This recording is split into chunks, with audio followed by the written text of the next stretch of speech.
The following transmission is a conversation with Zack Finfrock, creator of the Nuka Break live-action Fallout fan series, as well as the upcoming sequel, Nuka Breaking.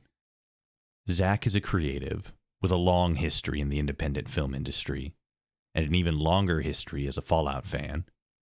Over the course of our conversation, we talk about many topics, such as his love of Fallout 76, his passion for filmmaking, and his complicated feelings about Bethesda's direction with their larger games, including Fallout, Elder Scrolls, and Starfield. I am follower Toshi, and this is the Atomcast. If you enjoy this episode, be sure to follow for future episodes, and subscribe to our Patreon, where your monthly contribution will go towards improving the quality of transmission, ensuring that we remain ad-free, as well as helping to decrease the time between uploads. As always, links to our Patreon, as well as guest socials, can be found in the description below. And be sure to leave a comment recommending creators that you'd like to see for future episodes. Without further ado, Zack Finfrock. All right, so we had a little bit of an issue there at the beginning of the episode. None of the audio was recording, and we were talking for like 20 minutes. But we were talking about the upcoming, because at the time that we're recording this, it hasn't happened yet. But by the time this comes out, it will have happened. Fallout Day is happening on the 23rd, and it's a big event that Bethesda's hosting, and they're doing it with Fallout for Hope.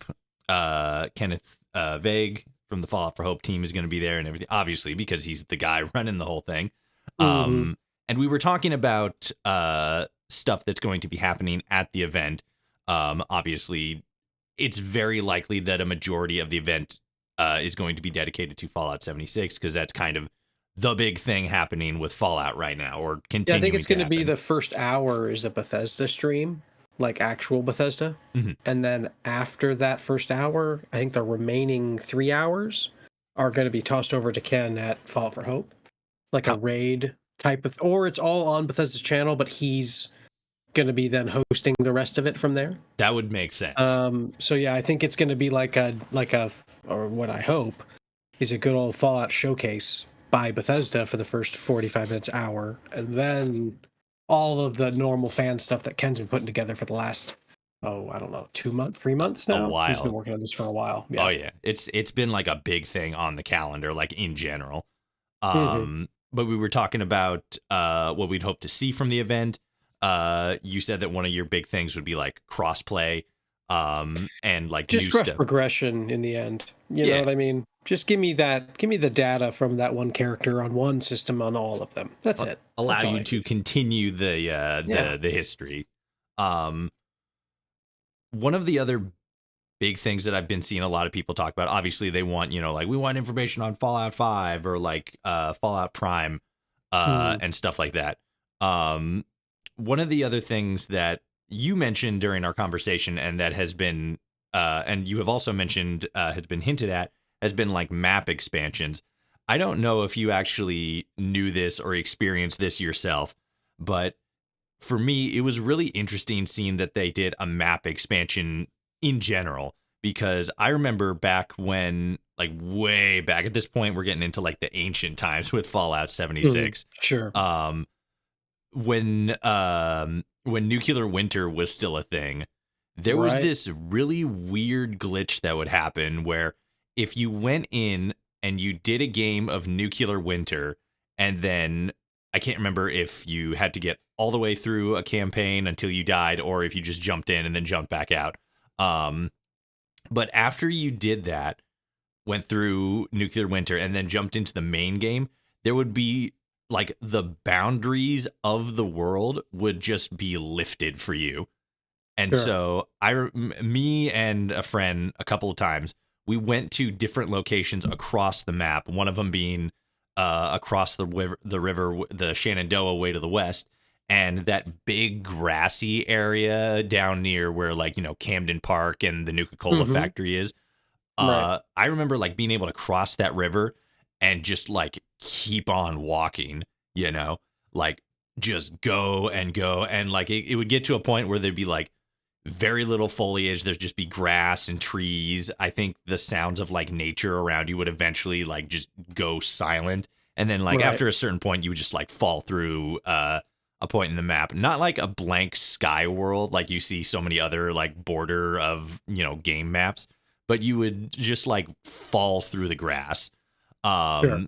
And since we had that Skyline Valley update, which was down to the south of the Savage Divide, the other air, like for the next, like we're more like the speculative now. What would be like the next location you would pick as like this is where I want to add, or where we're going to add new content? Like which region, as far as like, you know, the borders that we see in a lot of the empty parts of the map. Sorry, say that again? So like, I guess more so like which No, just repeat. I think it just broke up a little bit. Just repeat the oh yeah. question. So basically like the region, like the different regions, a lot of them have a lot of empty space when you look at the map.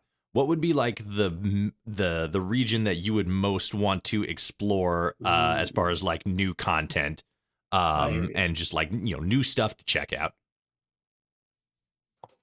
Hmm. Honestly, based on I'm a big I love the forest areas in general of 76. Some of my favorite lighting, some of my favorite stuff I've seen. So I feel like yeah, really I think just going west, just pop it west a little bit more, cross that river, head over, you know, west of of Deathclaw Isle and you know, go from there. Do you think that, so like you also mentioned that you've been playing Fallout 76 for like a while, Oh, since launch. I mean, I since was there launch. day one. Oh, Yeah, yeah, yeah, yeah, yeah. same. Me I too. just stopped. It was kind of an on and off thing, you know, love-hate relationship for Yeah, sure at yeah. first. Especially with how fraught the early days were. What has been like your, like, because obviously it's been the long sordid history of Fallout 76 has been very well documented at this point. From your Sure. position, what has been your perspective of the entire, you know, timeline, like from start to finish? Like where's it been for you from your perspective? I mean, honestly, it never was as bad as everyone claimed in context of it being unlike all the other Fallout games. It like take away the conversation about the bugs and a bad release when it comes to that. Like that, I'm not gonna try to defend. You can't defend a launch like that. Um, but what I will defend is the creative direction originally that they had for 76. I thought it was a brilliant idea to make it I mean, because if anything, it was a darker world with no npcs when it first came out, and I mean darker in tone, darker in vibes. It felt a lot more like the previous Fallout games in like in the I mean the original Fallout games, and how dark and bleak they can be. And I I understood the assignment they were trying to give us when it came to both being the only people on the in the game, and so when you saw other people, it was like that's the npc interact, that's the back and forth interaction you get, not, you know, talking to a normal npc. But at the same time, I feel like they approached it with a very weird optimistic point of view, that that's how people would play the game. And not to say 76 doesn't have a great community. In fact, it has, in my opinion, one of the best communities, one of the nicest communities I've ever been a part of.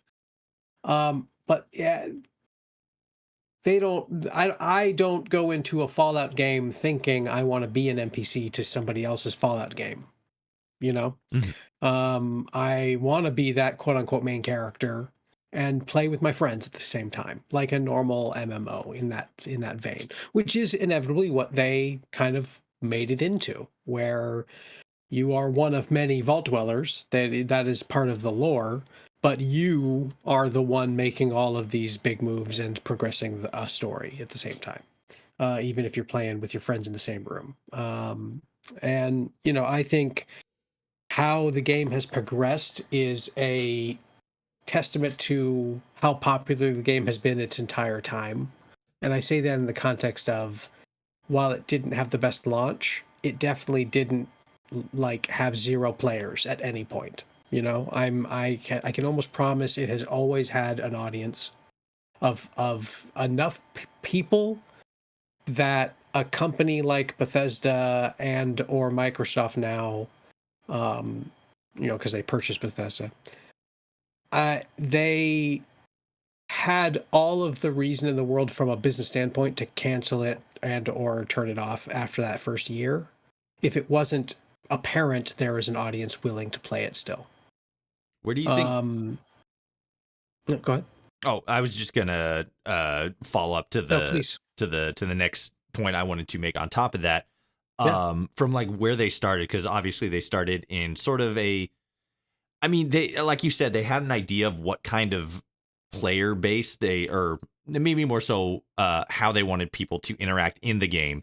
Obviously, Right. since then, how they wanted people to interact with each other has obviously changed a bit. Gotta love that good old player feedback, right? Mm-hmm. Mm-hmm. But as far as like the story goes, the story always seemed to have been very like set in stone.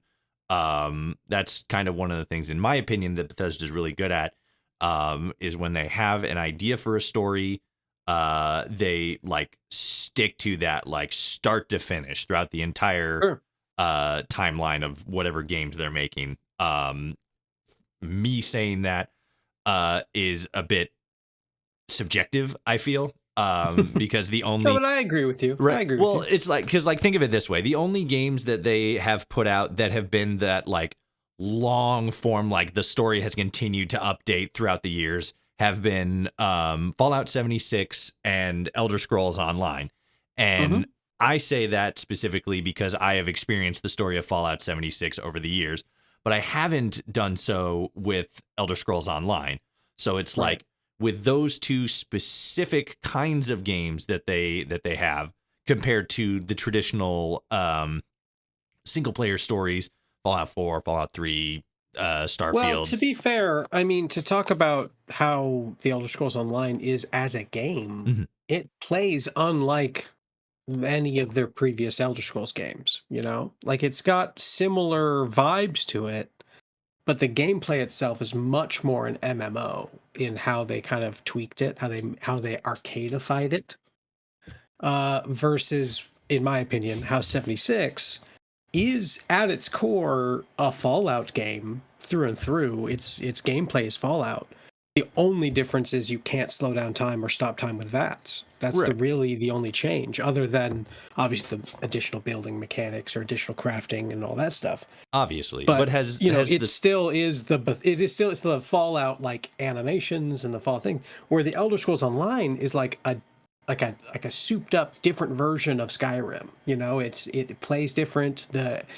It's more about like picking an attack, and like classic MMOs where you've got like attacks that have cooldowns that you can only use every once in a while and things like that. Mhm. So it's yeah, I do think it does.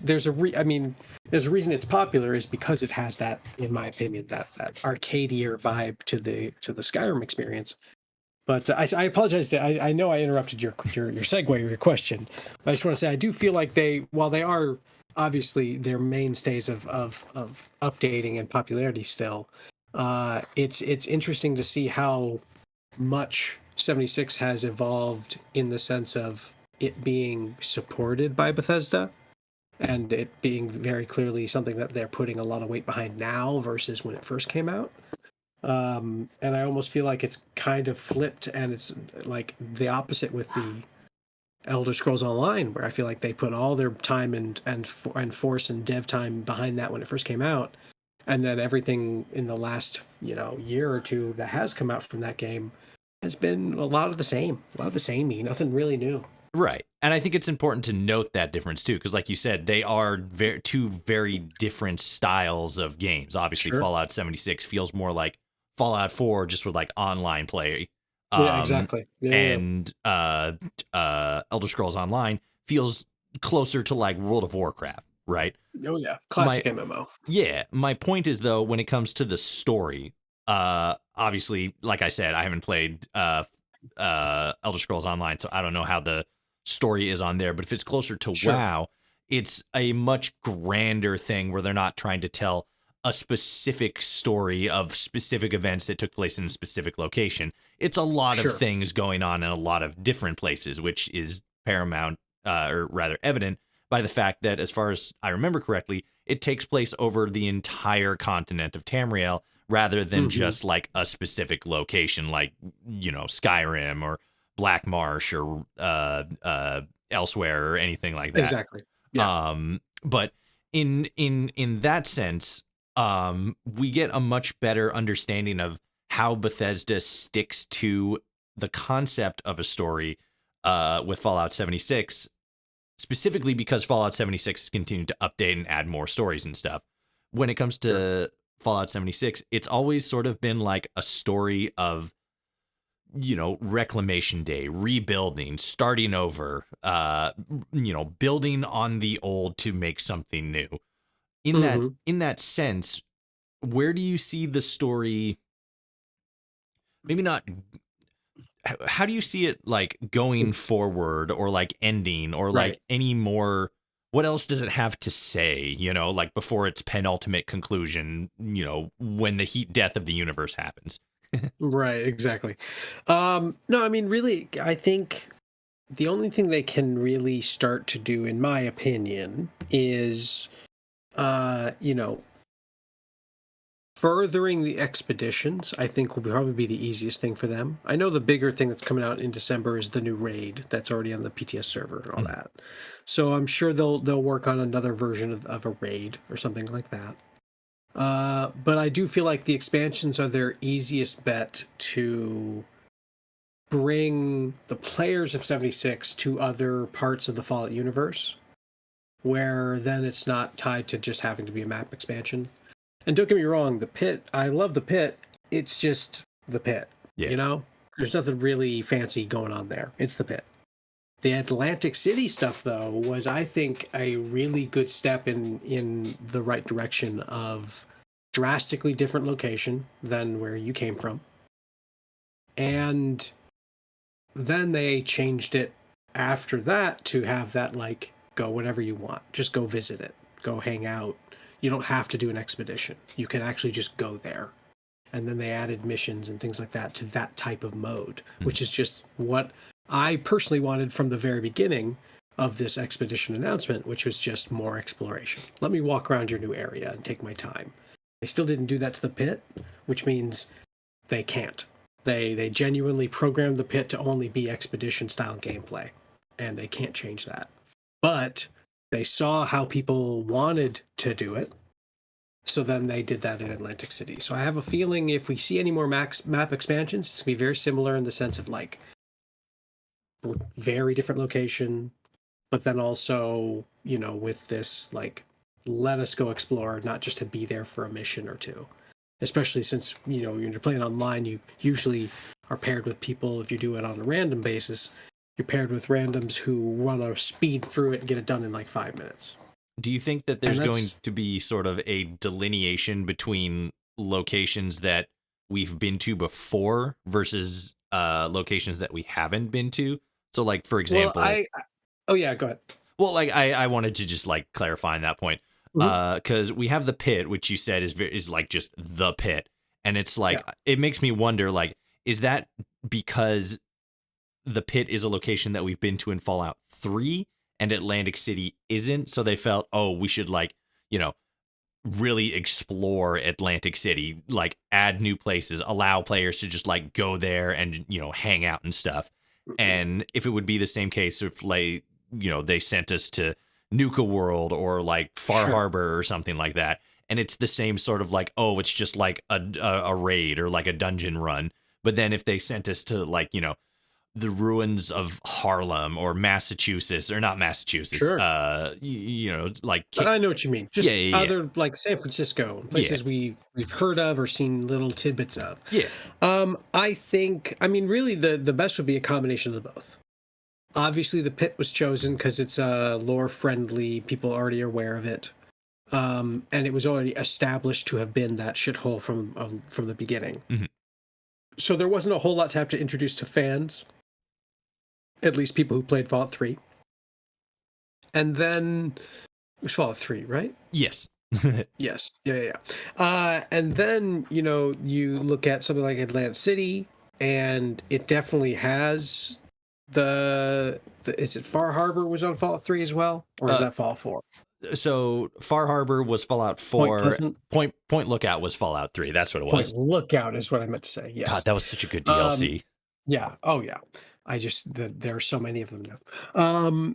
So I do feel like, we had similar vibes there. And so I feel like I don't know if it's a test or a hint at, or just something to appease the fans to make money, which is exactly what they've done so far, at least. In Fallout 76, the bunkers that you can purchase to build in. Mm-hmm. They're usually the underground, they start with the vault stuff and then they expanded to a bunch of other stuff, right? Right. Well, they started doing bunkers, even though they're still called a bunker, like within the game, but they're like locations. They're like a forest. They're like a camp, or they're just a wasteland that is completely decimated by a nuke in the background, things like that. Mm-hmm.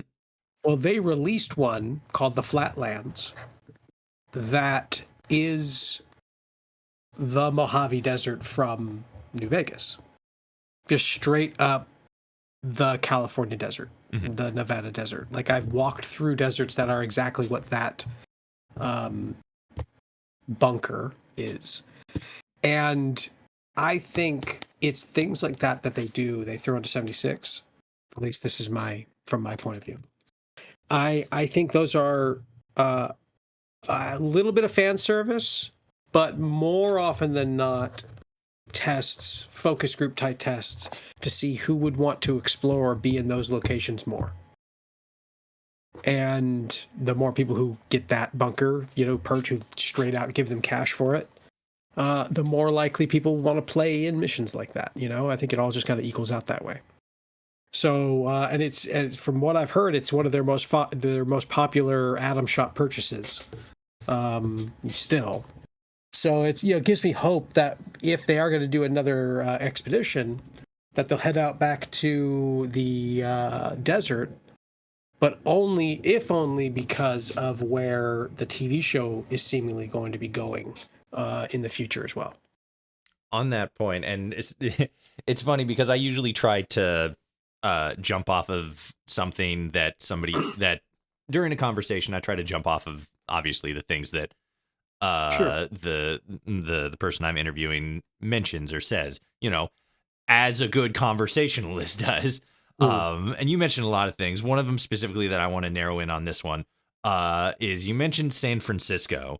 San Francisco is like, at this point, I think it would be a massive shock to the community writ large if Fallout 5 does not take place in San Francisco. And on that, though, you also mentioned that one of the most popular items that the Atom Shop has sold so far has been very strongly inspired by Fallout New Vegas, obviously, most likely because it's probably the best, the second best performing Fallout IP that has been released ever. Sure. The first being Fallout Shelter. Like, come on, let's not joke about it. We know where the money's coming from, Todd. I know, right? But in that vein, I guess more so two parts. First being as far as the Atom Shop item that you mentioned, do you think, because that's actually a very interesting theory that you've sort of posited there. Do you like they're fishing for like other like expeditions or like locations to just to general take us vibes? To? Yeah. Todd mentioned before that they have like, a one pager as far as like the story for Fallout 5 goes. And, obviously that's like 40 years away at this point. So lots of things could change in that in that retrospect as far as the story. Sure. But the verbiage specifically made it sound like they have an idea for the story, and story can fit in pretty much anywhere. So do you think that there might actually be a dual use of that sort of, shopping around, like, hey, this is what players are, getting in the Atom shop or what they're interested in. Let's send an expedition to that location. Do you think they might also be doing that for Fallout 5? I will say probably not for Fallout 5. And I say that because Fallout 5 will, unless they surprise us, Fallout 5 will be back to being a hardcore single player RPG. I mean more so like the location specifically, not the kind of game. Oh, no, I know. And what I'm saying is, I think when it comes to them like actually making it, like the devs sitting down and making Fallout 5, mm-hmm. I think they're going to. This is. I could be completely off on this. I have no idea because I'm not a game dev. But it's a different studio that does the majority of 76's content right now. Mm-hmm. It is Bethesda as a publisher, as the owners of Fallout, and there's a studio in Austin, Texas, I believe, but it is a different game developer creating the majority of the 76 content, like doing the actual hard work on it. And I think once they've either done Elder Scrolls 6 and finished with Starfield as well,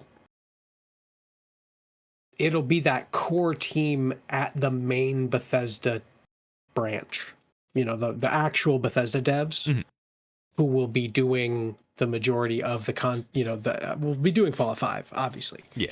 And I feel like with them kind of, I also see it being the first Fallout on present day consoles only. They're not going to do PS4 or Xbox One by any means.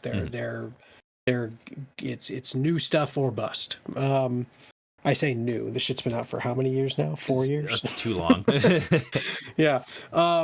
So, and that also, to be fair, that is partially what holds a lot of 76 back, I think, still. Is one of the reasons they can't do a full crossplay, or one of the reasons why they can't do huge, like if we see any more map expansions for 76, it's going to be far and few, I think, because it all still has to work on a PS4 or an Xbox One in the end. Mm-hmm. Unless they do actively shutter it from the older consoles, which I guess wouldn't be totally off the table, but that would take out who knows how many actual active players as well. Mm-hmm. So, I think location wise, I don't think anything they're doing in 76 we will see in the next one. I think it's going to be, they've got their two choices. They revisit a very popular previous game's location, or they do what they've sort of been doing, which is a brand new location for each core Fallout game. Even 76, counting that as the Appalachia area as, their core location. So I think, if anything, I would love to see a play on the Midwest vibes a little bit more. Kind of like how Far Cry 5 jumped right into the Midwest with their story stuff. Mm-hmm. I'd like to see that with the Fallout stuff, but then at the same time, I don't know where. Maybe somewhere that has, and this is obviously really expanding the gameplay capabilities, but who knows what's going to happen in 40 years. But somewhere where there's water, and maybe we get some actual water-based stuff. So maybe on somewhere up in like against Lake Michigan, somewhere like Chicago, or where we go to Detroit, so it's somewhat close to, we could travel from one side of the map to the other to get to some water or something. But so I feel like that would be a nice little change. Fallout 4 did a fantastic job, obviously, with the Boston area. So I guess we'll see, what that team kind of creates Plus, yeah, we are talking, we joke 40 years, but unless they actually do separate their teams, it's going to be so long before the next Fallout game. So between what they add in 76 and what comes out in the TV show in the next season eventually, um, huge vibes might change, and they might say our next game is essentially New Vegas 2. You know what I mean? So who knows? Do you think that because it's very interesting following Bethesda's like progress, right? Like Right, right. how they make their games and what sort of like And they definitely starts have a very specific style. they Like it do. really is the Bethesda games, It's it's funny because I've been seeing a couple of articles like pop up over the last like week and a half, 2 weeks, something like that. Obviously because of like Emil has just kind of been like stepping forward and just talking a lot about like, how Bethesda works, Shattered Space, Mhm. Starfield in general, this, that, and the other thing. And it's Which I been think is way better than how they've previously talked about stuff. Shattered So I'm all Space. for it. No, just talking in general, being Oh, gotcha. Yeah. Yeah. transparent, Yeah. letting us know how the sauce is made. And that's really important, especially because like, you know, again, it's all just been like from what we have been able to see of, what they do and how they do it. But then Sure. to actually have somebody come forward and say like, this is what we do, this is how we do it, and just let like, yeah, that transparency is big. um Exactly. but I remember in Sky, it was really interesting going from like Skyrim to obviously, New Vegas to Fallout 4 and then Fallout Sure. 76, specifically not including New Vegas. Sorry, internet. I have to leave New Vegas out of the conversation for 5 minutes. Mhm. But you go from Skyrim, and the interesting thing with Skyrim is, I think the Dawn Hearth DLC allowed you to actually purchase semi-modifiable homes Sure. in Yeah. different locations across the map. Yeah. And then it went from, they were very, straightforward, easy. The building was there, but then you could buy like, a chicken coop or a garden, or turn this Right. room into like a forge room or like a potions room, and little customizable. You could get married and then adopt kids, and you got a family there, when you're not off fighting dragons and saving the world and Sure. everything. Right. And Right. then that sort of stepped up in Fallout 4 to where you have entire settlements that you can build. You can, Yep. start from nothing, and then boom, you have a whole industrial town. Yep. And then that advanced once again with outposts in Starfield, which are sort of ironically scaled back a little bit, but the scope of like the building space is like a lot bigger. And there's like resources that you can mine. So it became, there's a little bit of strategy to that, especially since you can connect the outpost, which was something that we saw in Fallout 4. All Right. of that ramping up, taking that all together, you see a very specific progression in like the technology that they make, the way that they make their games, the feedback that they take, and how they improve on seemingly the little things to turn them into big things, like Starfield. Like they got the rover thing that they added. That was a big Mhm. deal because it's now like, oh my god, Bethesda figured out cars. And you continue along that progression, and it's like and then you have Fallout 76, where you have the same building concept that was in Fallout 4. It's scaled down a little bit, but it's modular. You can pick it up and move it and drop it Right. in like anywhere, so you can build anywhere. Going into other mediums, so like for example, the Fallout Prime, the Amazon series. One of the things that I've seen a lot of people maybe not concerned about when it comes to both Fallout 76 and Fallout Prime has been elements from those games, and elements specifically like characters, lore, history, things like that, being like taken into Fallout 5. Like, I think one thing a small subset of the community is concerned about is that Fallout 5 is basically going to be like the sequel to the Amazon Prime series, which me personally, I don't think that's the case at all. No, But if anything, they'll reference its events just like all the previous games are referenced. exactly. But even when it's not like the video game specific stuff, there's always small things that they have in other media, specifically Amazon Prime, that they carry over into, newer projects and stuff. Mutations were a very noticeable thing in the Amazon Prime series. Taking that all together, cars, increases in how settlements work, mutations from Fallout Prime and stuff like that. For Fallout 5, what is like the big thing that you've seen in previous Bethesda entries, quote unquote, that you want to see like expanded on and brought into a newer game? I mean, in general, just more modular-esque building, because with Starfield and the ship building, chef's kiss. I enjoy that. I enjoy the shipbuilding very much in Starfield, and that, but mixed with the weapons you're using. There have been many previous games that have allowed you to build and modular style cool weapons with hilts, grips, chambers, all the different parts of the weapon and mix matching to make your own stuff. Fallout is perfect for that. And, pushing on what you brought, you brought the joke that, Bethesda figured out cars. I've seen a mod of working cars in New Vegas from back in the day. So I know like cars have always been technically a possibility in a Bethesda title with their game engine. It's just apparently something they never want to do outside of a horse, which again is just another version of a car, just slower with a lot more animations. Yeah.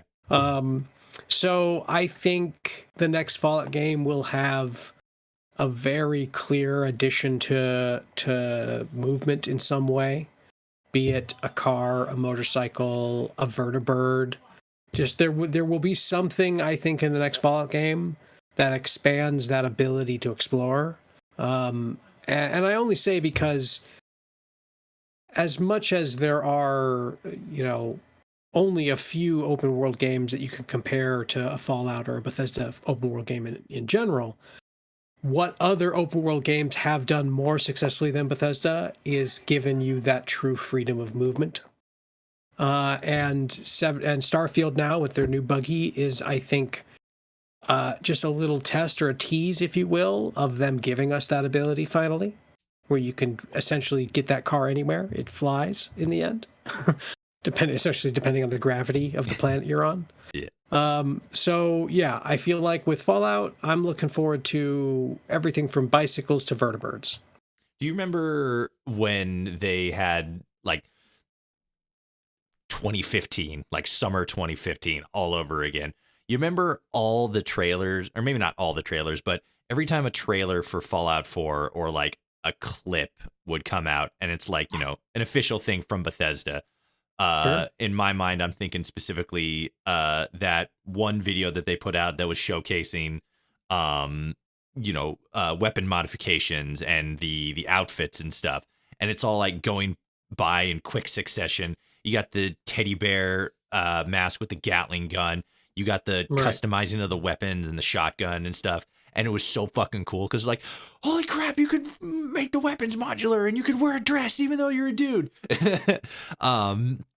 Do you think is there gonna be like something similar to that for Fallout 5, but it's going to be showing off all the wacky and like crazy ways you can, get around, like explore the world that you're in? Oh, you go from like, buggy to tank, and then you're riding around on like one of the little giddy up buttercups.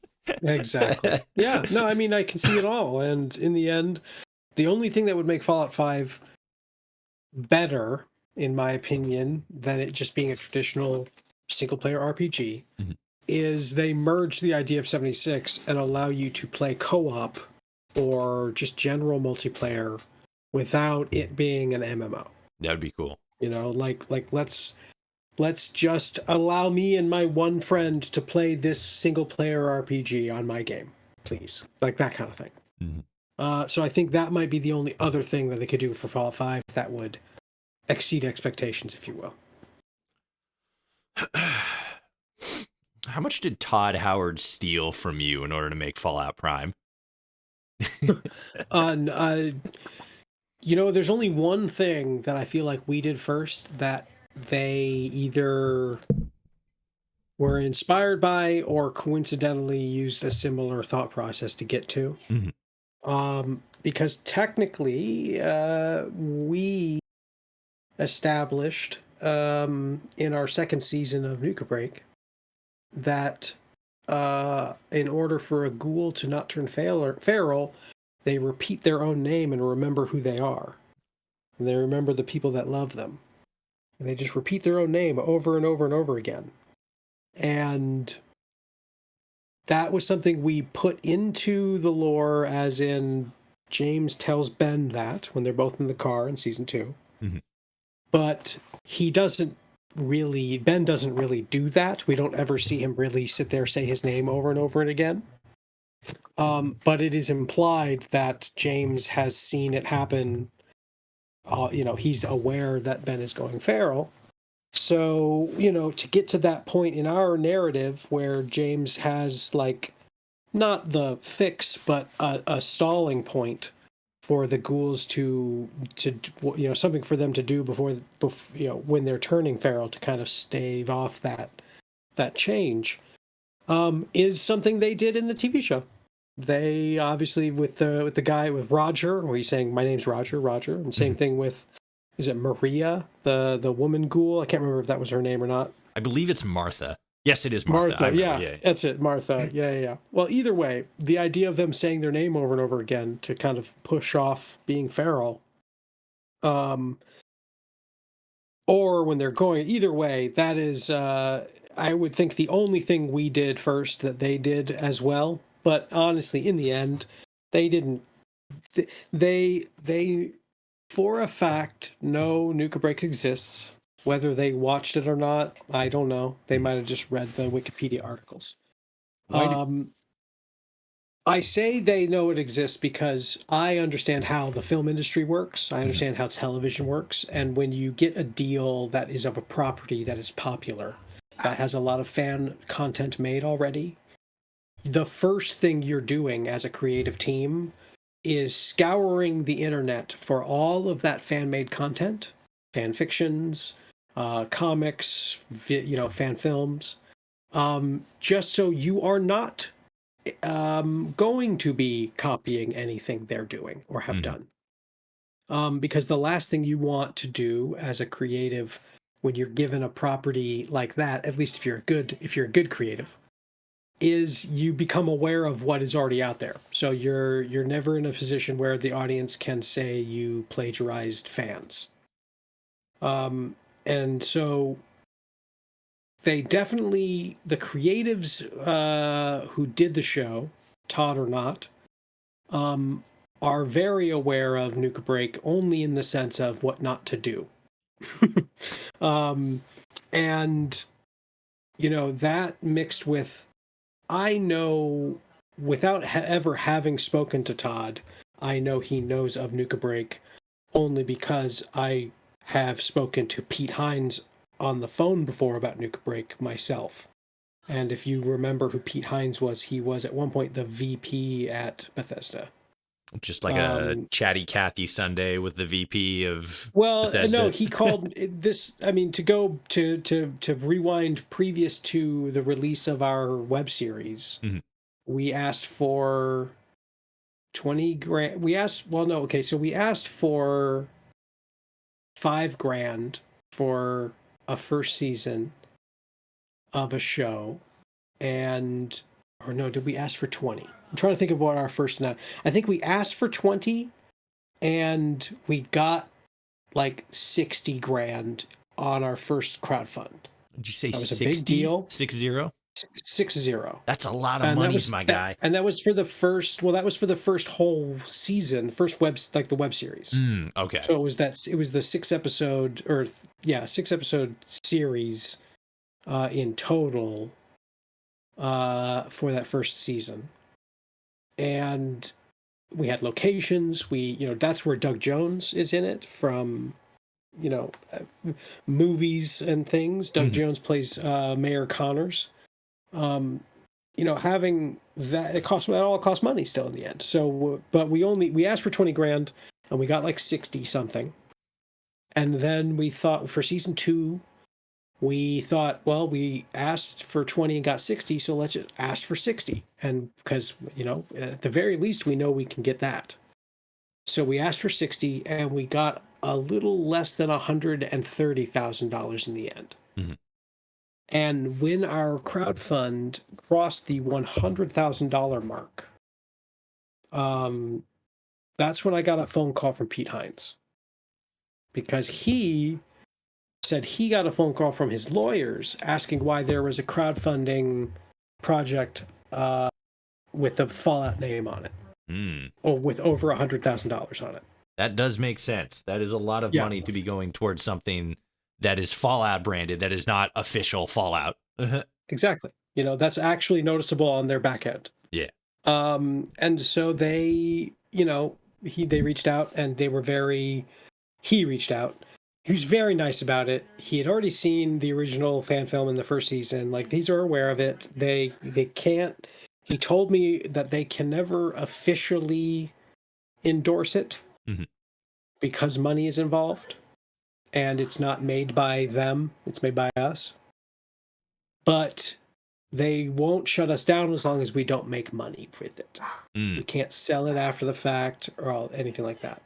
So that's why we could only do the perks for the crowdfund and no other merch after that. And that was fine with me, because I just wanted to make it and get it out there, especially since people were giving us money. And so similar vibes with Fallout Breaking in the end, where as long as I don't make money with it, I'm not selling things for profit, I'm okay to crowdfund for it. Or was okay. I did already, obviously. So they, going back to what your original question, the Prime, how much did they steal from us for Prime? In the end, nothing. I honestly, in the end, I am just happy they didn't do anything to cancel out what we did. Yeah. Because that is something they very easily could have done. They could have, there's many times where they could have put an experiment on Vault 10 that wasn't a Nuka-Cola experiment, and it would have immediately undone everything we did in the sense of making it canon. And they didn't, which I definitely, and this is me being like hopeful, but I genuinely believe that was also on purpose, to not mention Vault 10 or change any of that on purpose. They definitely could have. They were too busy focusing on making Fallout New Vegas non-canon. Right. Apparently, yeah.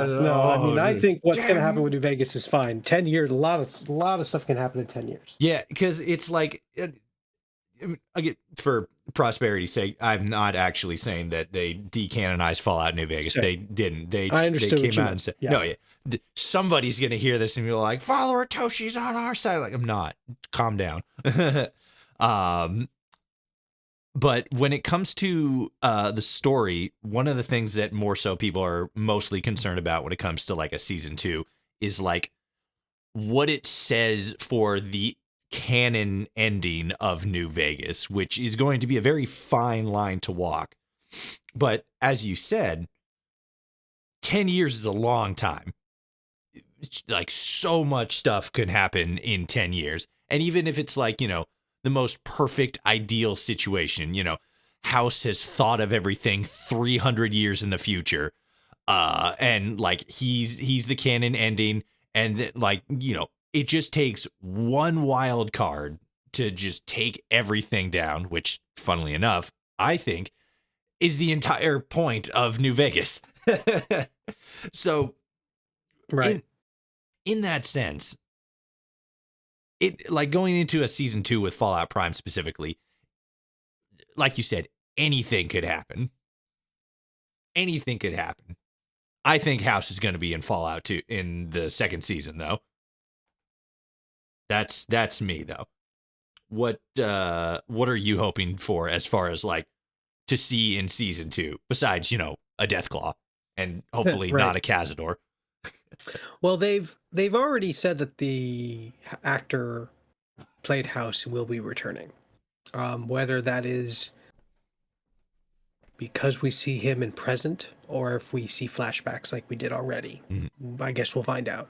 When it comes to how they're going to treat 76, there's absolutely no way they can make everybody happy because they're touching on such a core part of one of the games. And in the end, they already changed or altered the direction of the lore based on the Shady Sands stuff. And I say that because impact-wise, that obviously would have a huge impact if that happened previous to New Vegas. So the fact that the nuking of Shady Sands happened after New Vegas's events that we were a part of means they already have huge plans for, you know, changing. And obviously they did their credits, you know, thing where they showed Deathclaw skulls and a torn up NCR stuff. And, you know, they make it seem like there's something happened. You know, the NCR was already there in New Vegas when you arrive as a player. So that doesn't imply it was the NCR and ending in the end. And a Deathclaw attacks, especially in New Vegas with the valley and all of that. What's the Deathclaw Valley called? Quarry Junction. Yeah, Quarry Junction. And being essentially what is between Good Springs and New Vegas, Quarry Junction, you know, that being the thing that stops you as a player from just going from point A to point B. I feel like they already set up, like the game itself has already set up for an event like a Deathclaw attack to go, you know, ravage a city.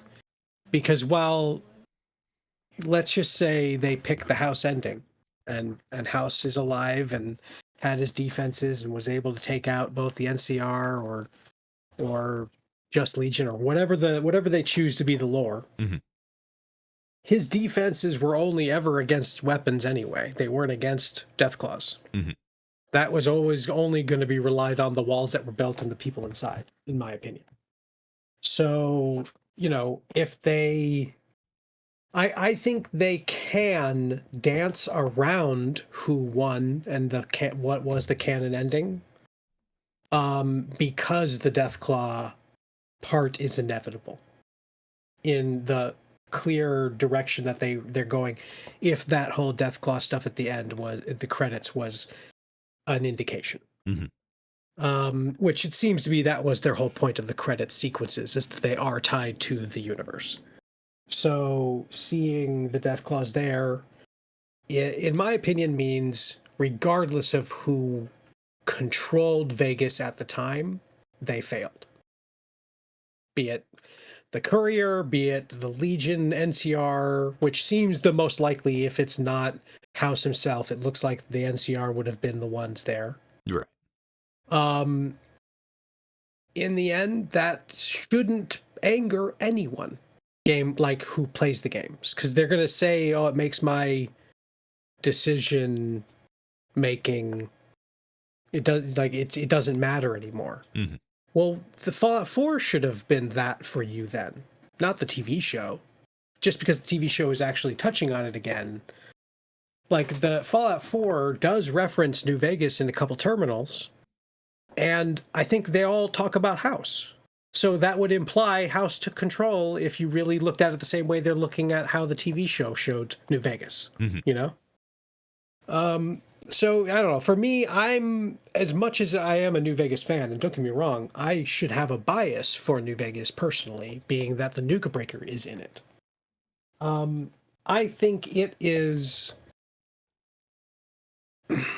I think it just serves a unique perspective in the Fallout universe that people want more of, which is a Vault Dweller Chosen One vibe and just a guy. And you know, I think that's why I'm actually surprised more people don't enjoy the 76 story, because you are just a Vault Dweller. Yeah, you are a Vault Dweller, but you're not the Vault Dweller, you know? And so I think, yeah, honestly, that might be, I could see that genuinely being the vibe of Fallout 5 as well. Is it being the first main Bethesda game that does not star a Vault Dweller as a protagonist? That's an interesting concept that you bring up. I mean, it's not it's not intrinsically unique to be like, oh, I want to play as somebody who's not specifically a Vault Dweller, because like you said, we had that with Fallout 3, Fallout 4, Fallout 76, to varying degrees, and then go back to Fallout 1 and kind of technically Fallout 1, you are, I mean, in the end, Fallout 1, you're the chosen one. You're the Vault Dweller. Capital THE, the Vault Dweller. And then in Fallout 2, you're the chosen one, but you are the grandson of that Vault Dweller. Right. And you're wearing a vault suit, and you are literally called the chosen one. And it's interesting. Sorry, yeah, go ahead. Well, it's interesting with Fallout 4 specifically because, like, you're still a Vault Dweller, but you're at the same time... But you're the chosen one. Yeah, but at the same time, funnily enough, you're not a Vault Dweller in Fallout 4, because, like, you're a Vault Dweller for... I mean, then we start getting into exactly, you're more of a guy in Fallout 4, because you were frozen. You didn't live as a Vault Dweller. But then you're still a Vault Dweller because you come out of the vault. It's one of those you're where still you're still also the chosen one, in the sense that the Institute and the Father and Sean and all this stuff is your fault. Where yeah, exactly. I mean, 100%. So the idea that you're still not just a mailman. Yeah, and that's literally all you do, is you're just the mailman with a revenge story. But so we in Fallout 4 handled it in a much more responsible way than the Courier did, because the Courier went on this crazy path of revenge where he's mowing down, just armies and fields of people. Whereas in Fallout 4, we just fuck off and go plant potatoes. I mean, that is 100% an actual choice you could do. Yeah. Which is, I think, hilarious. That's what I did. Yeah. Fuck that kid. Right. But yes, to that point, like me as well, I also would very much like to see Fallout 5, or just like a future Fallout game, focus not so much on us as like a Vault Dweller. But I think that's also been like a recurring theme in the Elder Scrolls, where every Elder Scrolls game you've played a prisoner of some sort at the start of the game. Sure. Yeah. And like it seems to be there's always the blades are always involved somewhere in the end. Yeah. It's it's like George Lucas said, it's like a poem, it rhymes. It all rhymes, exactly. We talked about it, a good deal amount throughout the course of the interview so far. But for those who either don't know or just need like a refresh, you are primarily known for creating a YouTube web series based on the Fallout universe called Nuka Break. As you said already, it's gotten 2 seasons. This was a very long time ago, like a decade ago. I mean, over a decade. Yeah. So like 13 years ago for the first fan film. It's a long time. It's a very long time. And you have a new project coming out, which is Nuka Breaking, which is going to be dropping. Let me see because you told me it's November 5th. 16th. Man, I was off. But yes, November 16th is the release date. Yeah. Right. So for anybody, again, for the people who don't know or aren't aware, Nuka Breaking, you got that coming down the pipeline. Give us an overview of what the story, like the overarching story of, I guess, these 2 series are at this point. Like what's the elevator pitch? What's the storyboard look like here? For Nuka Break in general? I guess, yeah, in general. Because, like, I mean, Yeah. No, I mean, it is a story about a vault dweller, an ex-slave, and a ghoul just trying to survive and avoiding getting murdered. We just took the concept of the games, a new story, new characters, and made a fun little narrative that I think really touched on how, honestly, very similarly to the Prime TV show, where it touched on the different play styles of the game through different personalities. mm-hmm. And we went through the whole gambit of straight slapstick comedy to full dramatic seriousness. So we also touched on all that, which I feel like, in my opinion, Fallout is. I mean, this is just me. Fallout is 70% funny, 30% serious. But when it's serious, that because it's not serious often, when it gets serious, it's fucking heavy. Mm-hmm.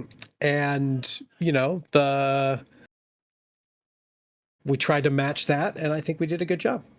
Do you think that the different, maybe not different, but Fallout specifically as like an IP works best in that framework where it sort of presents itself in more of a lighthearted, maybe not wacky, but a little bit more goofy kind of exterior to Sure. include, or rather house, a darker core, which interestingly enough is maybe not the exact reverse, but from, like, when you go and look back at the older games, Fallout 1, Fallout 2, and some of the spin-off games, um, it's sort of a different thing where the world is presented in a much darker light, but there are elements of humor and like dark humor intertwined within. Um, do you think one of those things works better than the other, or are they just two different ways of basically doing the same general thing? Uh, Honestly, I think it's two the same. I mean, it's, to me, the way I look at it. Comedy is. I don't know who said it, but comedy is strategy plus time. And the post-apocalyptic universe is going to be filled with more tragedy than comedy in the end because of just what happened: death, mass destruction.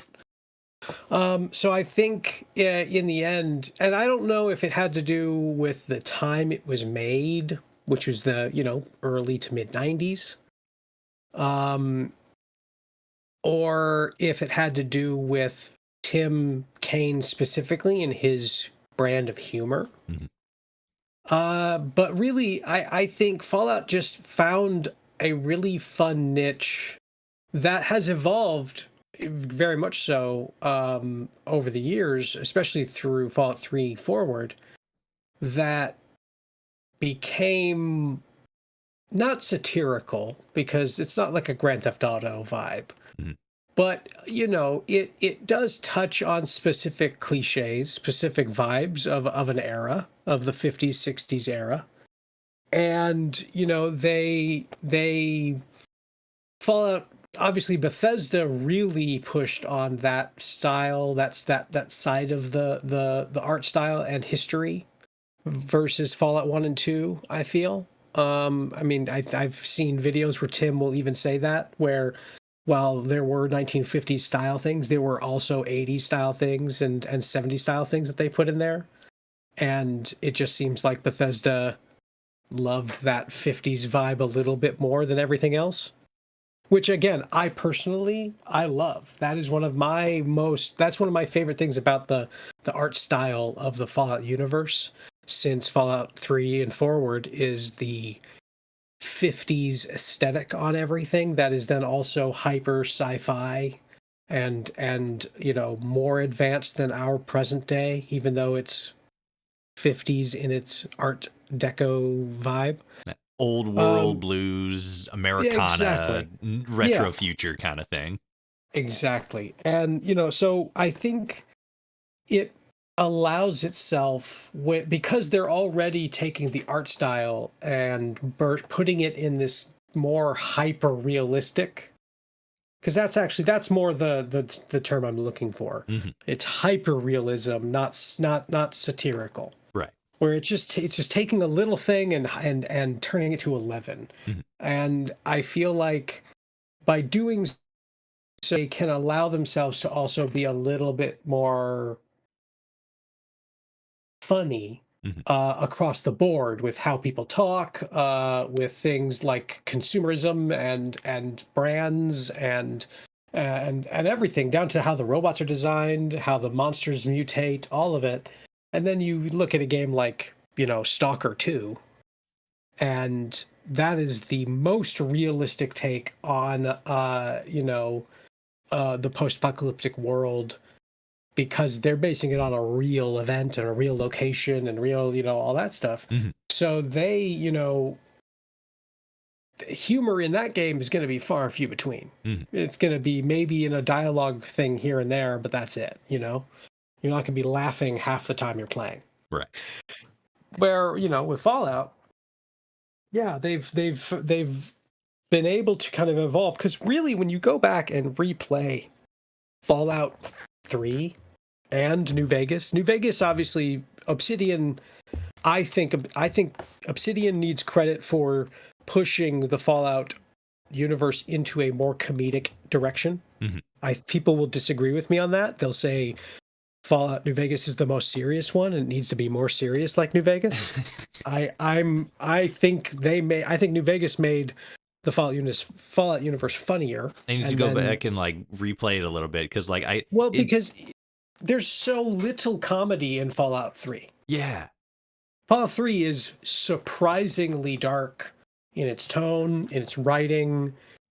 Any gags that come out of Fallout 3 there's like 4 of them, and they're all dialogue or it's Liberty Prime references. Or the fuck you door. Yeah, well, yeah, but exactly. And even then, that's like a funny thing they replicate in each game after that, which I love. Yeah.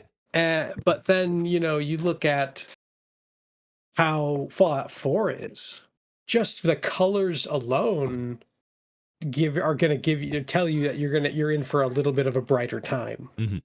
And, obviously through the dialogue, through the options, because you've got a speaking protagonist, there's a whole other deal there. And, they definitely, I feel, but even then, like I said, I feel the games now have more of a balance of humor and seriousness.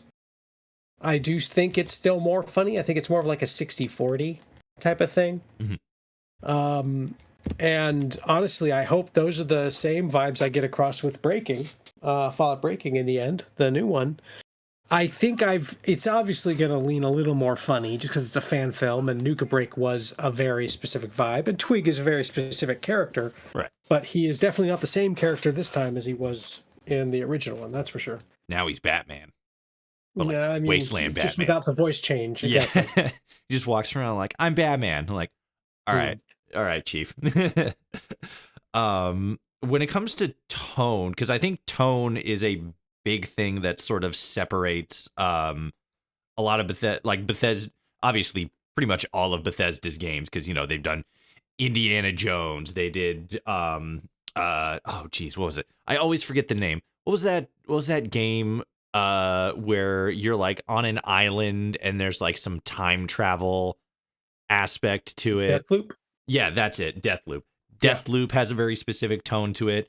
Skyrim, the Elder Scrolls have a very specific tone to it. Every game that they put out has, different vibes and different styles and tones and stuff, obviously. Mm-hmm. But like their big three, Starfield, Elder Scrolls, and Fallout, they all have very different tones specifically. They all have very similar styles because they're all made in the same engine and stuff. But the tone is the biggest thing that sets all of them apart besides, the universe itself. Fallout is more funny, we're goofing around, shooting big scary monsters, and every once in a while we'll find a holotape that depresses us so bad that we have to stay at home for 3 days. Whereas Exactly. with Elder Scrolls, it's more like action adventure kind of stuff. There's going to be funny moments. Sure. There's going to be dark moments, like with a lot of the Night Mother stuff in Skyrim. Yeah, but definitely more of like classic fantasy, where it's going to be overall more serious than funny. Yeah, and in that entire story, like you're the hero, you're going on big epic adventures, and it's going to Right. be crazy, and there's going to be magic, but it's not lighthearted and whimsical in the same sense that Fallout kind of presents itself in. When it comes to Starfield, I think a lot of the reason, because it's, I don't know, me personally, I've been enjoying the game. It's definitely not scratching the exact same itch that like Elder Scrolls or Fallout Oh, did. I put 100 hours into the game when it first dropped. Like, I don't get me wrong, I love what Starfield is, but I Mhm. agree, I haven't gone back since either. I mean, So I've been going back every once in a while, but again, it yeah, doesn't scratch the same itch, but it doesn't, like, it's not trying to. It's a different itch that it scratches. But sure. in that sense, I think tone specifically has been like the biggest thing that Starfield has maybe not missed, but has just been very different from a lot of their other games. Since you said you put some hours into it and everything, what was like have you gone back since then? Have you just like put it down and like I'm done with this? What's I came back when the mods first dropped. Because I was still also only playing it on a Series S. Mhm. Um, so the least technically advanced version. Right. I now have a gaming PC that can very much run the PC version on full blast, Mhm. which I'm very happy about. I have not gone back since that though, even when Shattered Space came out, and I technically paid because I have Game Pass. Mhm. So I paid the extra like $10, $15, whatever it was, to play Starfield early and get the DLC when it comes out without Right. having to buy the DLC, you know? Uh-huh. So I technically have Shattered Space as well, and I can go back, I can go and play it. But there's just something about, and this is me kind of going back and forth playing old Bethesda games after playing Starfield and being kind of genuinely let down about some of their choices on gameplay and story. Uh, Compared to their old games, Mhm. like not compared to any other, because you can't compare an apple to an orange, Right. but you can compare a Granny Smith to a green, whatever, whatever the other brands are. You know what I mean? Fuji. you Yeah. you Yeah. so in the end, I feel like something somewhere, be it Todd, be it bigger producers at Microsoft who are above Bethesda, Mhm. be it, I don't know, somebody had to make the choices. And the choices I'm talking about are general tone of use of your world, both in, honestly, in gore. And I don't mean that in like I'm looking to see body parts ripped off or limbs, thing. But you go from Fallout 4 to Fallout, or you go from Fallout 4 to Starfield. You go from Fallout 76 to Starfield, and you're going from a fun action movie rated R where you see cool blood splatters and cool effects, and when it's grim and dark because you see dead bodies, they are very clearly dead and skeletons and this, Mhm. to like PG-13. It is a And lot that more is a clear sanitized. Yeah. choice. Yeah, I mean, there's just that is a very clear choice. But then also on, like, and this is me. I can nitpick about Starfield for days. I'm gonna try to keep it to my key points. Yeah. Um, these are just the things that I feel like bugged me enough. Where if I find mods that fix these issues, I'll play a whole bunch more Starfield. Um, but I feel like it's a lot more sanitized compared to their previous games. Mhm. Um, it presented originally itself as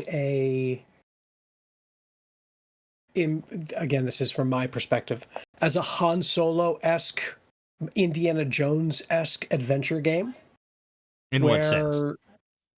Sorry? In like what sense? In the bad or good, dance the gray line, fine area, and this is also with the past experience of every previous Bethesda game, where you could be an asshole and be mean, and they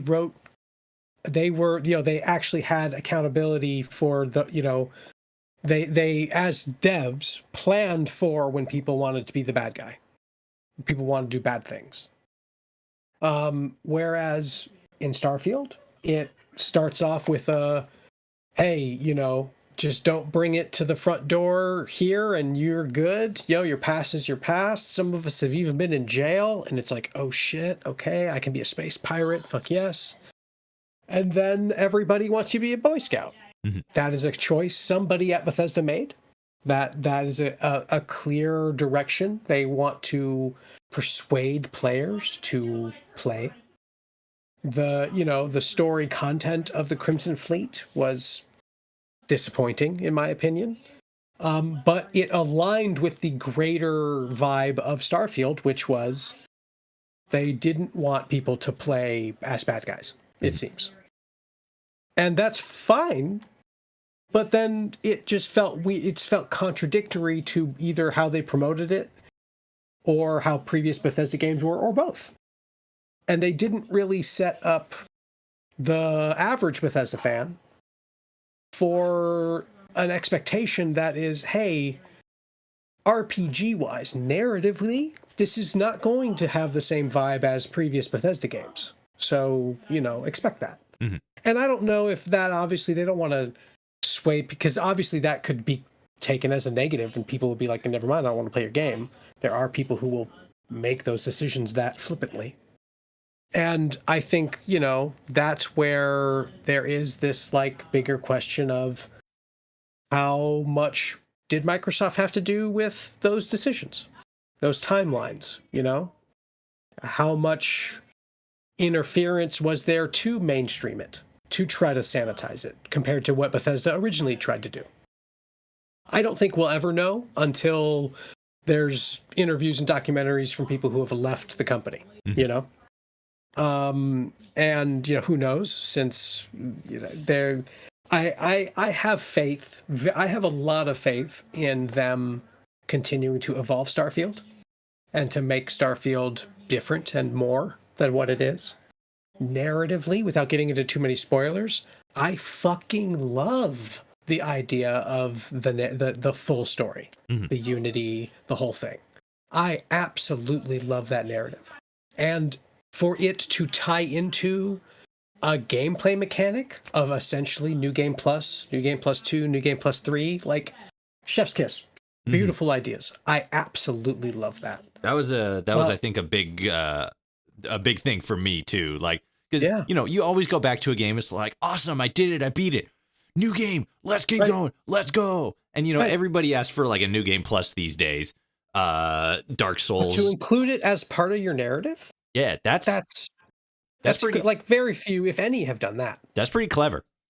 That's pretty smart. And, again, without spoiling too much, but as somebody who's obviously also New Game Plus a couple times, I hate that the new ship is that. Yeah. I don't like, why can't I make a fun... there have been mods that I've seen have come out that fix this issue. But why can't I have a living quarters in that ship?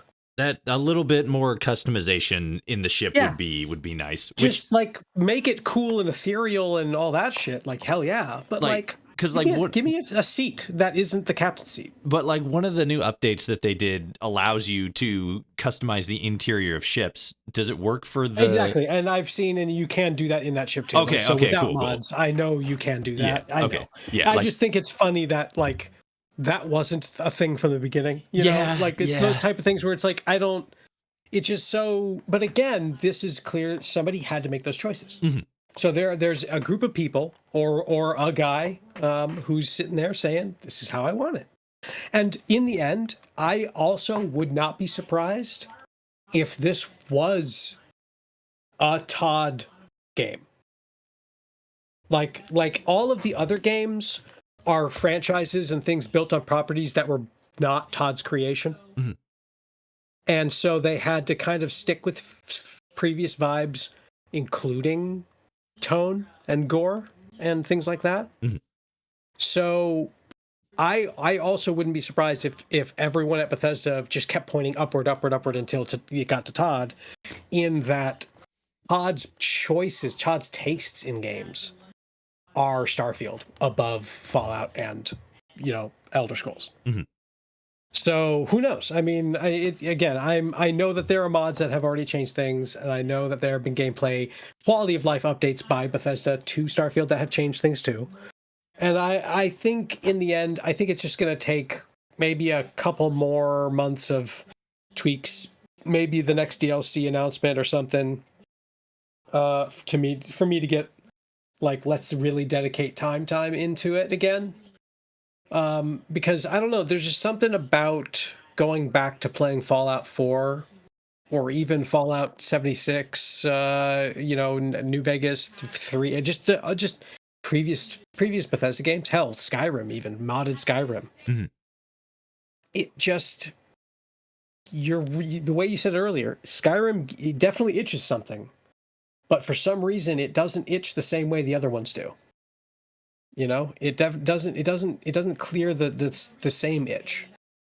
And I think also maybe a part of that is the fact that it's a space game and you have all the different planets and you're always going back and forth in your spaceship. And, I don't know if a No Man's Sky flying from, surface to space to the other planet to the surface is something that would change how I feel about Starfield. But at the same time, I don't know, because I will say that even without taking the negative criticisms when the game first came out, because I was championing that game, I was full rose tinted glasses, during the first month or so of Starfield's release. Even after the first 10 hours in, I was like, there are a lot more loading screens than I remember. And that's only because the loading screens last so long, because it's a fancy brand new game that isn't playing, or that's playing on an Xbox Series S. So, I had to kind of put that into perspective. But in the end, those kind of gameplay pacing breaks that kept happening that way, with how many times it kept having to see a loading screen, I think genuinely did pull me out of it more than anything else.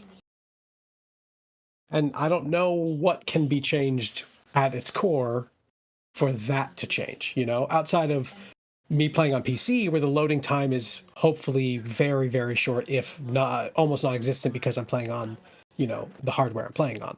It's funny too, because you look at post Fallout 4, pre Fallout 4 Bethesda games, specifically, right? Skyrim and Fallout 3, Fallout New Vegas, stuff like that.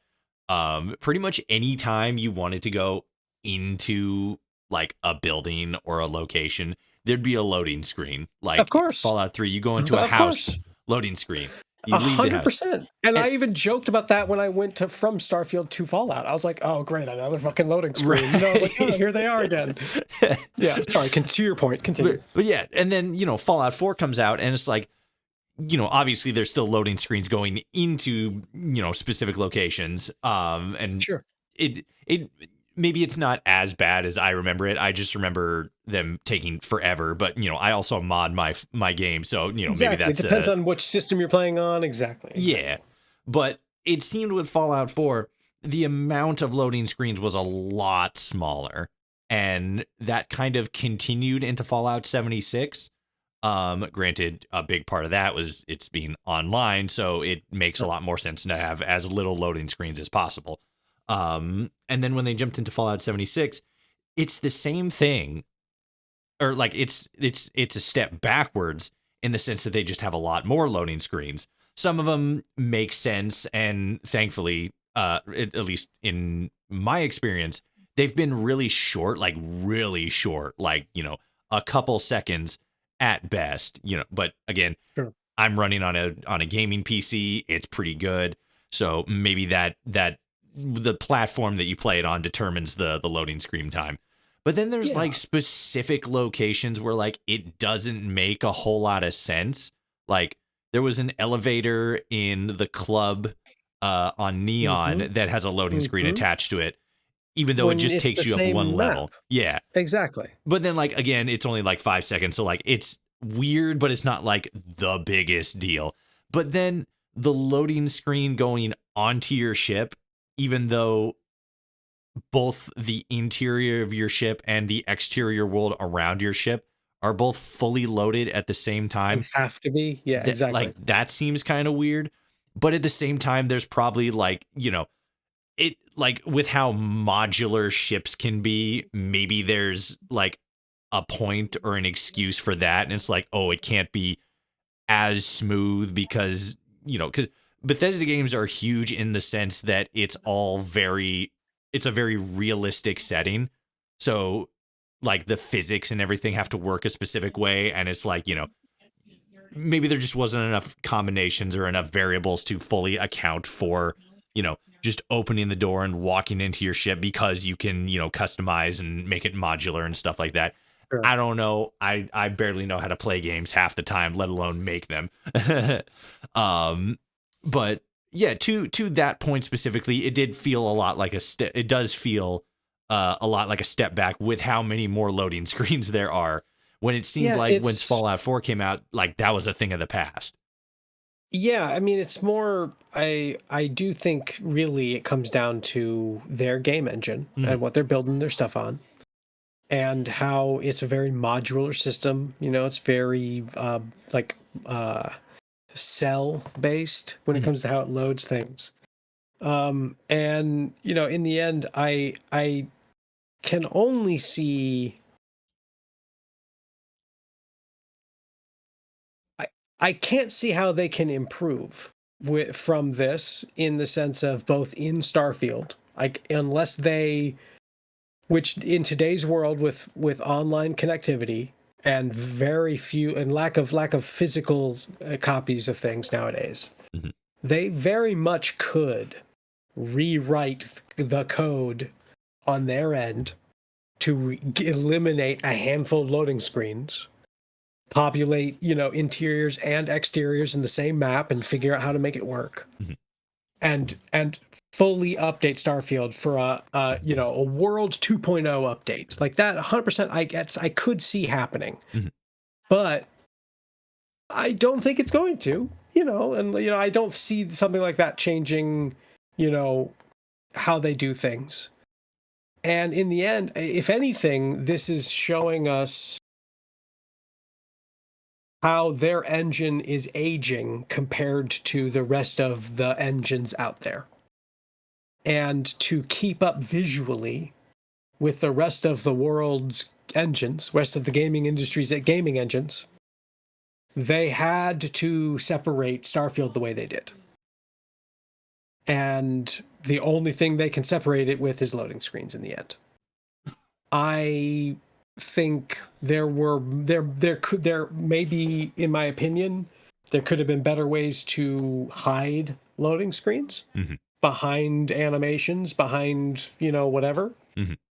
But at the same time, I think what we are seeing is just the age of their system, regardless of how much they can try to update it.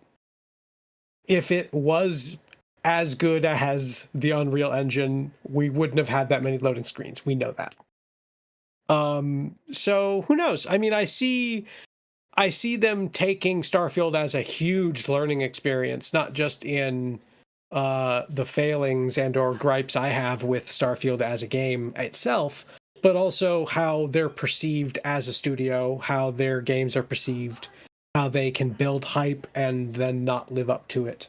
I hope it does, in the end, become a great learning experience for them to continue with Elder Scrolls and Fallout for sure. But then to play the other side of that, to Steelman Sure. Starfield, it's very interesting because, as you said, there are, a number of technical issues that the game had. One of the interesting things that I've noticed, maybe not interesting, I don't know if interesting is the right word. One of the weirder things that I've seen when it comes to the game, as far as I've been playing Shattered Space specifically, Sure. admittedly, Shattered Space is a very it's a singular planet with a Oh singular. yeah, very more contained. Yeah, For yeah. sure. Yeah. In that sense, everything seems a lot more polished.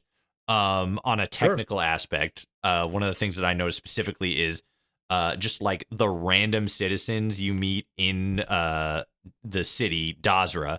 Um, they just look a lot better than the random NPCs you meet Right. in New Atlantis. The rest of the game. Oh yeah, yeah, yeah. Yeah, New Atlantis specific, because that it has the best lighting, right? Oh, of course. They look a lot better, but on the flip side of that, the crowds aren't as dense. It doesn't feel as populated, which admittedly it's not really supposed to, since half of the city blew Exactly. up. Right. But it's they Bethesda said that they went in, they did a lot more, hand sculpting with everything. So, it's six Sure. and one, half dozen the other. Talk about it all day long. But on a technical side, to steel man Starfield, I feel like, besides the loading screens and stuff, it's probably the most stable and well running game that we've gotten from the creation games, Fallout, Elder Scrolls, stuff like Oh that. yeah, I'll agree with you there. No argument there. It obviously, while we are talking Bethesda in general, so Yeah, yeah. besides the goofy physics quirks and random crashing that every game goes through, especially at launch. But then, like, you're in Um, space, so it makes sense when a character flies off into the yeah, stratosphere, of course, or for some reason stands directly in front of you while you're trying to fly around. Things Yeah, like that. that's Like just that's besides those space. goofy Bethesda bugs that everyone can kind of wink and laugh at. Mm. Um, I agree with you. No, the when it comes to at its core, it is the most polished Bethesda game at release for sure. And then especially with how fast they were to add quality of life changes as well, over the year it's been out, they obviously are dedicated to continuing that for sure. Mm-hmm. And they're like specific, because one of the other um big things, to sorry to jump back real quick on my No, go previous ahead. point. um No. Also, as far as, like, visually, like the lighting and the atmospheric effects, I think probably the Yeah. best that Bethesda's put out so far. Like, it's really Like I good. said, it is by far their most impressive visually. And my earlier point was not that it by any means looked bad. Oh, no, It no, no, no. is a beautiful game. It's just to do that, they had to clearly make some other technical choices that Yeah. cause other issues elsewhere. That's all. Section a lot of Yeah, stuff off so that each one of those exactly. individual cells could look a Oh, lot better. yeah. I mean, again, it is truly the most impressive visually. The fact that they hired modders that made mods to clumpify and create clutter, that they hired those people to come in and do that officially for Starfield, I absolutely love. They just brought in Eleanor and just like, here, like, work your magic. Make it look lived in. Thank Yeah. you. Um, and like, because I think there's a lot of stuff on like, specifically that, they broke it down into cells so they could paint those cells very well. Exactly. Because when you look at just like, because one of the things that, obviously there's a couple of things, but one of the things that a lot of people, I don't know about gripes specifically, but one of the things that they mentioned is, like, there's a lot of just like empty, dead planets out there where it's like, just barren rock, no life, no foliage or anything. It's just, miles of, rock and Sure. direct sunlight. Um, and it's like, I mentioned earlier that I've been seeing a lot of articles just about, like, Bethesda, Emil saying this and Emil saying that, and people from the company talking about this aspect of Starfield and that aspect of Starfield. One of the things that they noticed when they were working on previous games is like the completion rate for the main story, I think. And obviously, while it's a single player game, so obviously a lot of people would get through it, once or twice, or get to a certain point on like, their third or fourth playthrough. There would be a point where like everything would slow down a lot, and it would seem that the average player wouldn't go past like X point on a main campaign. And that more or less led them to the conclusion, whether right or not, that more people enjoy like living in their games rather than playing in their games or like playing their games. So whether like to what degree that had any sort of impact on how they designed Starfield, I think it's very indicative of a key point that they used as reference while designing Starfield, because it's like, you could fly off to some random planet way on the borders of the settled system and, here I am on the edge of civilization, and I'm just going to build a little house here, a little modular thing, and I'm just going to mine water all day and then, sell it at the nearest person or whatever. It's like, you can do that, but there was never really any point in going out and doing that or like going to that location in the first place. It's just something that you wanted to do because you can. And yeah, you had the option. Yeah. Exactly.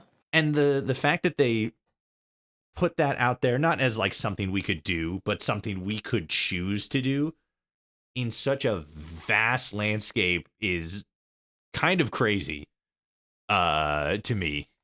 Because one of the things that I noted really early on with each individual planet is that you could go to each individual planet, and on that planet, you could drop down in any location on that planet. And since it's not like quadranted off, like you can drop into this space or this space or this space, it's so many individual locations, and then it just whatever AI generated stuff on the back end where it generates a map.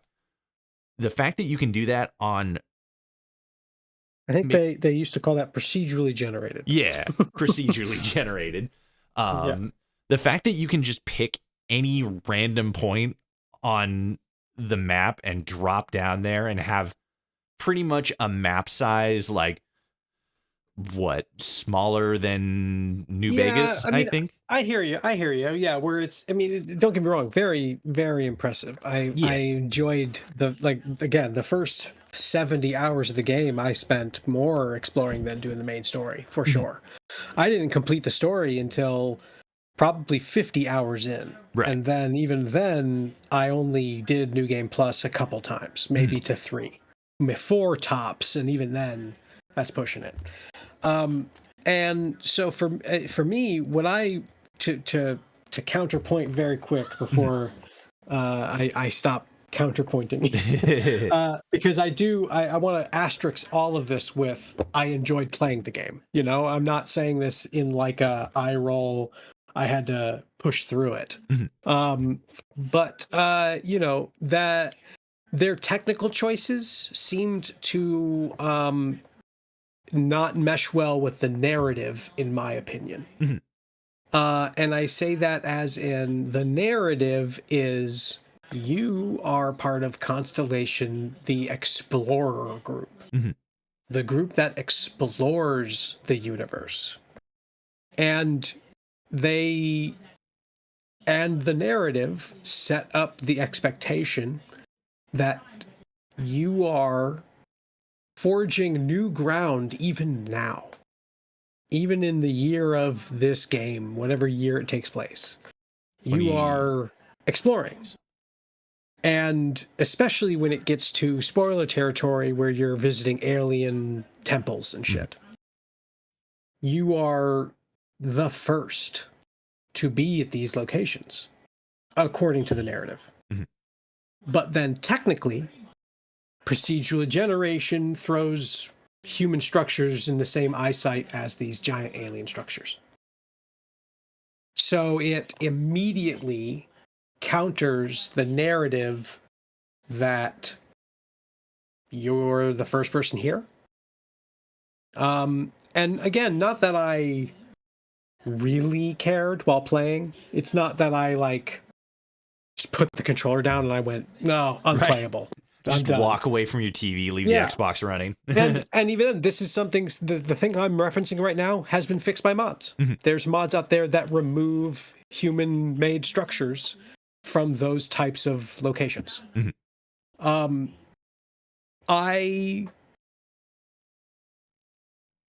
would be, though, I think it's, for me, it was a lot of little things that in the end weighed more than the positive things I was getting out of the game. And those little things just happened to be all rooted in gameplay technical things and had nothing to do with narrative or visuals or generally the performances. Writing, again, I am going to gripe a little bit on them wanting you to be a Boy Scout the whole time.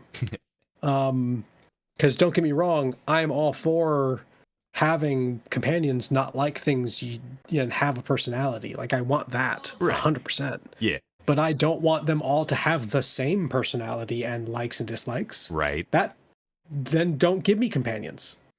So anyway, I do feel, you know, that the majority of my time in Starfield, I had a good time. I had a successful time, if you will. My time was well spent. Right. And I am very excited and curious to see what they do in the future still. It's not like I'm writing off Starfield. Starfield, if anything, Starfield would be the other Bethesda property I'd want to do a fan film for. Are you kidding me? Of course. Right. The closest thing I get to a Firefly thing? Of course. So, you know, there's a lot of future potential for Starfield for sure. And obviously, if they intend to make Starfield their next big thing, you know, property-wise, brand-wise, then this won't be the last Starfield game in our lifetime, hopefully. But then it's so we'll see. There's like recent news or recent like rumors and stuff that what Bethesda's model is going forward is, I think with Starfield specifically, it's like they're going to do a DLC a year as long as, you know, people keep coming back, which, you know, with how people play video games in general could be, again, until the heat death of the universe. Sure. So it's like, wouldn't it be interesting if we had a situation where they didn't make another Starfield game? They just continued to either put out new content for Starfield in the form of like, you know, DLCs, updates, stuff like that. I feel like eventually they would have to get to a point where they're doling out their DLCs in a free update version. Otherwise, people are going to start referring them to like, you know, EA's customer service, or like City Skylines. It depends on the content in the end. Right. I think it depends on the content. I think, you know, Shattered Space is, from what I've been told, narratively and content-wise, DLC, if not a huge chunk of a core game that was cut for content and time, and they took time to polish it and make it a DLC. Either way, the idea that it is a paid thing versus the quality of life updates they've added in between the release and the DLC. I think as long as they are quality of life updating, giving us free things, free updates in between the DLCs, then I can see it having that kind of resurgence, that rebirth, especially if, and again, I'm crossing my fingers, they pull why can't I think of the name of the company now? Cyberpunk. CD Projekt Red. I was going to say Project, but that's not how it starts. Yes. Right. CD Projekt Red. If they pull a CD Projekt Red and say present day consoles only, PS5, Xbox Series X, or not PS5 because it's not on PS5, Xbox Series X and PC. So they say sorry to the Xbox Series S. And then, because there's also the question mark rumblings of, will this ever actually be put on PlayStation? Mm-hmm. I think that's the only time we're ever going to see any more real resurgence in a Starfield, is if it is released eventually on PlayStation. But honestly, I see it being more of a, if they can CD Projekt Red abandon the lesser console in power and then really focus on trying to eliminate a loading screen or two.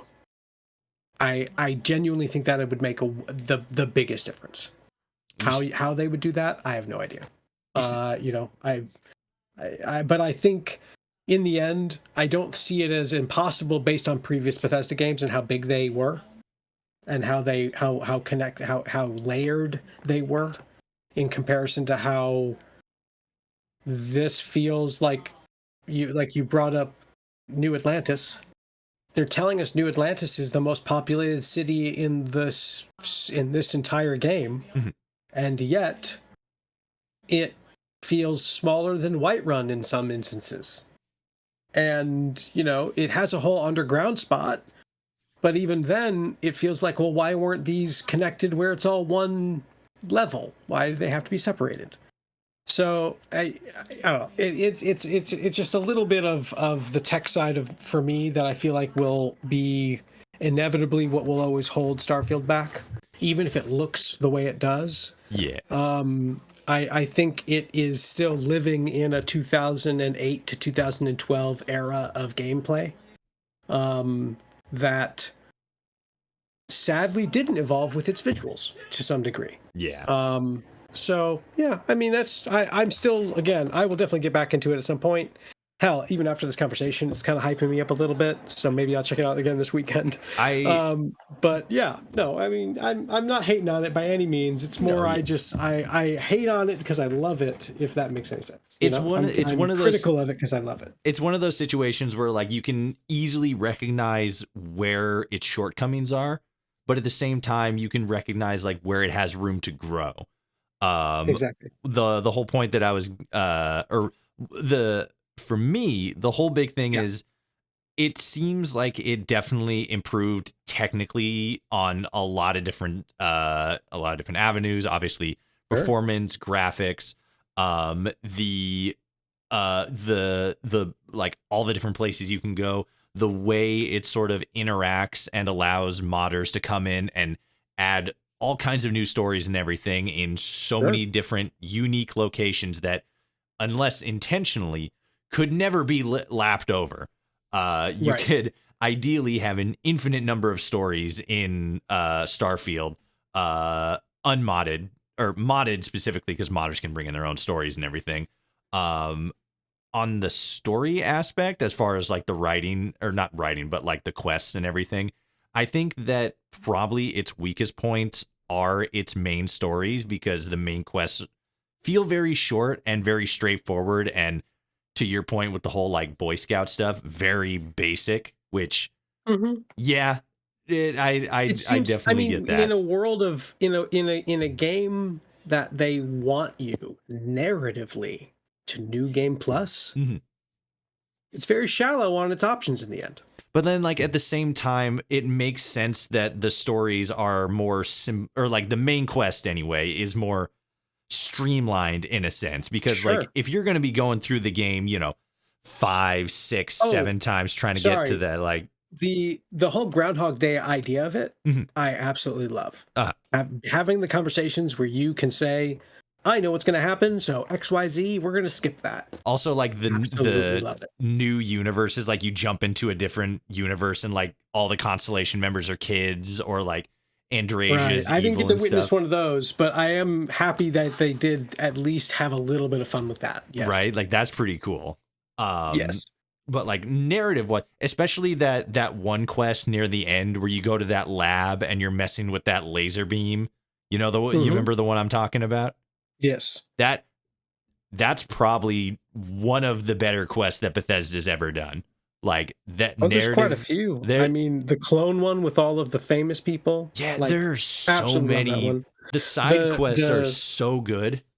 what's the ship that traveled without star travel to the solar system, and it's like the generation ship where Oh everyone living yeah. on it has been born on the ship and have to find a home. Absolutely Yeah. love Yeah. that. There's so They much. thought they were aliens, and this was, if you played it right, it was before you found the other possibly aliens. I love it. Yeah, and Shatter Space is very much like the same thing. I'm still playing Sure. through the main quest myself, but I've done, I believe, all of the side quests, and there's like a couple that like, man, I really don't like that one, or that one was kind of boring. But there's a couple of other ones that are just like, it's basically more of the same. The world itself is pretty good to explore. The main quest, from what I've read, is relatively short, but a lot of the side quests and stuff like really stand out as far as narrative goes. And I think Sure. that's really the thing that Starfield just continuously needs to include is more narrative stuff. And I think that that's the biggest thing that Starfield, like as a brand, is going to be able to capitalize on and find more success in is the stories that take place in this brand new universe that we're being introduced to as a fan base. Yeah. Um, I very much look forward to it for sure. you mentioned that Starfield is one of the, one of the properties that you would consider making like, another big project of. Mm. What's like, you know what's like, obviously you got Nuka Breaking, which is going to be coming out in a couple weeks by the time this episode airs, but beyond that, what's like the next big thing that you're excited for project wise, or just like, new IP or new medium? Like what's the Right. big thing that you see on the horizon? I'm gonna say for me, it's gonna be probably Death Stranding 2. Ooh, yeah. Absolutely love Death Stranding. Everybody went nuts on Um, that photo mode thing that was trending a yeah. while Oh, the ago. new one. Yeah, the new one, right? Yeah. I think it's going to be just as crazy, if not obviously more crazy than the first one. Mhm. But I just love. I don't know. There's something about Death Stranding that I am a huge fan of the lore. I think I'm more of a fan of the mystery of their universe than I am anything else. Where even they are all learning still about what it all is. And it's right. It dances that fine line of fantasy and sci-fi for me, where there's almost magic in it, but you know, at some point, the technology gets so advanced it is essentially indistinguishable from magic. Mhm. So that's kind of part of the vibe I feel with this one, and obviously the acting in it incredible. I love it. Norman Reedus, absolutely love it. Genuinely, if there was ever something I was going to do fan film wise, that isn't, Fallout now, it would probably be a Death Stranding something. Something that is, yeah, no, it would be a Death Stranding thing probably. That or Ghostbusters. Ghostbusters. Yeah, yeah, Reaching back to the that'll be a classics. classic one. That's one from when I was a kid, so I'll always love Ghostbusters. Right, the good throwbacks. What would be Oh yeah. your advice to somebody who wants to do, a creative project like the stuff you do, or even like a scaled down thing like, YouTube, or some kind of like streaming event, or like an artistic thing in general? Sure. Um, the best advice I genuinely try to give is to just do it. And I mean that in the sense of start at the simplest version. If you want to make a full fan film, you got to write it. So start writing it. If you want to be an illustrator or artist, pick up a pencil, start drawing, grab a tablet, start using that. Um, I mean, even nowadays, I I used to think it was a joke to say, because the tech was not there. But the advice of using your phone to just start filming stuff is 1,000% an actual relatively good normal thing to do now. Mm-hmm. I mean, 28 years later, the sequel, to 28 weeks later, is going to be entirely shot on an iPhone. Yeah. With lenses, with, extensions, but at the same time, the processing of the full film will be done through a cell phone. And that's wild to think about because, just like 10, 15 years ago, they were doing it on like standard cameras and we had those little... I mean, even nowadays they still do in the sense of like, digital DSLRs and things like that. But, that just shows the overlap of the scale of the technology. Yeah. That, it used to be huge, giant cameras that, speaking of the digital sense, for film, the camera was the size of a shoebox. And I'm talking the camera, not the lenses, not batteries, nothing else. Just the camera itself was the size of a shoebox. And then now that a couple of years, decades, they worked on digital stuff. And then the DSLR cameras could start filming, at the right frame rates for film. So then the tech for film shrunk into those types of phones or cameras. And then over the last 15 years, I mean, when I moved out to LA in 2008, we were still filming on cameras with DV tape. Yeah. And literal cassette tapes that we had to use a machine connected through PCs to get that footage onto PC. Mm-hmm. And then we went to DSLR because that has how the tech adjusted. People got Canon cameras and Sony cameras, and then we could start filming even better. And then now cell phones are equal to what DSLRs were 10 years ago, 15 years ago. And they're everywhere, too. Like, everybody has a cell phone. The phone in the majority of everyone's pockets is 100% capable of filming things you want to film. No, you won't be able to get the depth of field or crazy lighting if you're only using your phone. But that's a start. That's what I mean. You start there. Even if you just film a small trailer, film a 1-minute trailer of your idea, and then you're good to start pitching it to people to get some money out of their pockets to then make a bigger thing. That's really how it works in the end. That's how the most successful pitches in the end have something that someone can watch. So if you can get something in front of somebody's eyeballs, a minute long, it doesn't have to be the entire idea, just highlights of the idea. You will sell most people on your project for sure.